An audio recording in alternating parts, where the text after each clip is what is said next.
الحمد لله وحده والصلاة والسلام على من لا نبي بعده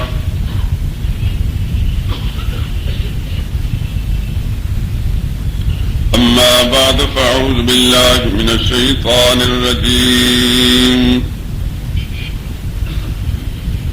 بسم الله الرحمن الرحيم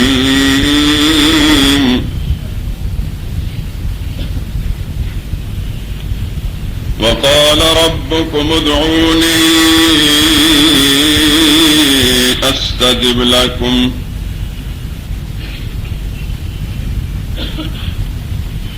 إن الذين يستكبرون عن عبادتي سيدخلون جهنم داخرين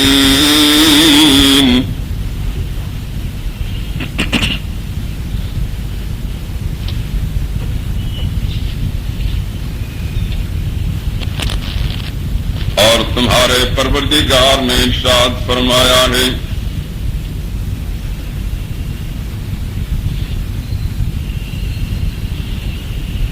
کہ تم مجھ سے مانگا کرو میں تمہاری دعا قبول کروں گا.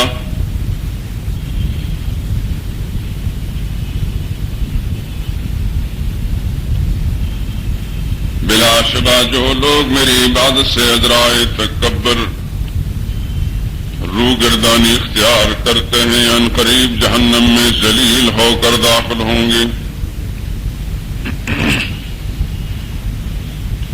سبحان ربك رب العزة عما يصفون والسلام على المرسلين والحمد لله رب العالمين.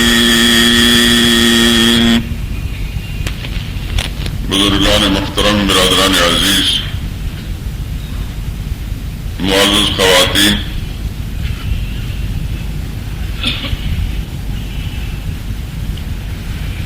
اس وقت جو آیت کریمہ آپ حضرات کے سامنے تلاوت کی اور اس کا ترجمہ پیش کیا ہے 24ویں پارے میں سورہ حامیم مومن کی 60ویں نمبر کی آیت ہے.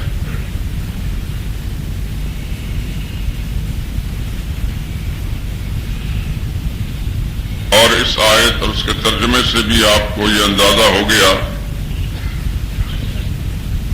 کہ آج کا مضمون بھی گزشتہ کے ساتھ پیوستہ رہے گا.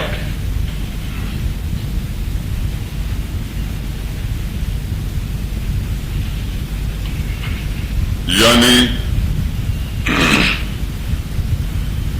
دین کا، شریعت اسلامیہ کا سب سے اہم اور سب سے بنیادی مسئلہ اللہ کی توحید کا مسئلہ،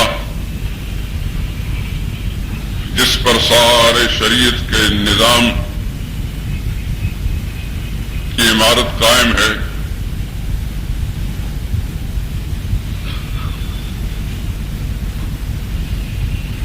آج بھی موضوع سخن وہی مسئلہ رہے گا.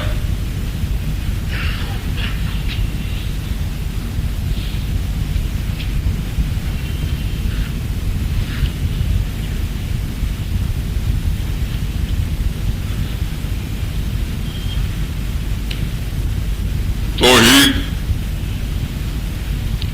جس کا لفظی معنی ہے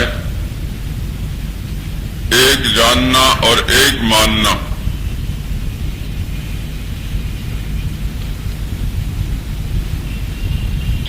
مطلب یہ ہے کہ اللہ کریم کو اس کی تمام خصوصیات میں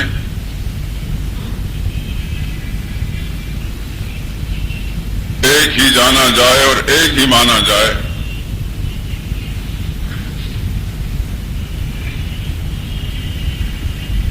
یہ جو لفظ خصوصیات میں استعمال کر رہا ہوں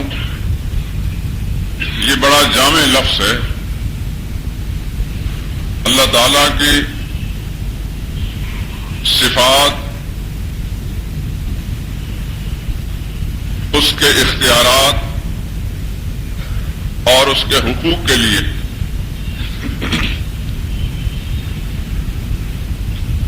یعنی توحید یہ ہے کہ اللہ کو اس کی ذات میں بھی ایک مانا جائے، اس کی صفات کے اندر بھی ایک مانا جائے، اس کے اختیارات میں بھی اسی کو مانا جائے، اور اس کے حقوق میں بھی اسے واحد لا شریک مانا جائے۔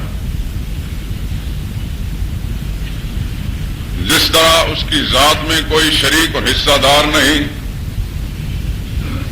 اسی طرح اس کی کسی ایک صفت کے اندر کوئی زمین و آسمان کی مخلوق میں سے کوئی حصہ دار اور شریک نہیں، کسی ایک صفت میں۔ اسی طرح اس کے کسی ایک اختیار کے اندر آسمان و زمین والوں میں سے کوئی شریک نہیں، اور اسی طرح اس کے حقوق میں جو اسی کا حق ہے، غیر کو نہیں دیا جا سکتا، اس میں بھی اس کا کوئی حصہ دار اور شریک نہیں۔ ان تمام کے لیے میں نے الگ الگ کوئی لفظ بولنے کے لیے ایک لفظ منتخب کیا ہے، خصوصیات۔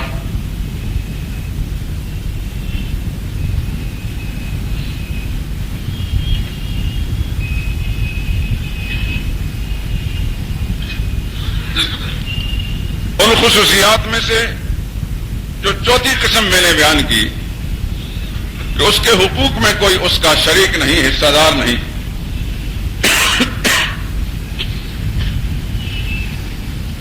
اس کی وہ خصوصیت یعنی اس کے حقوق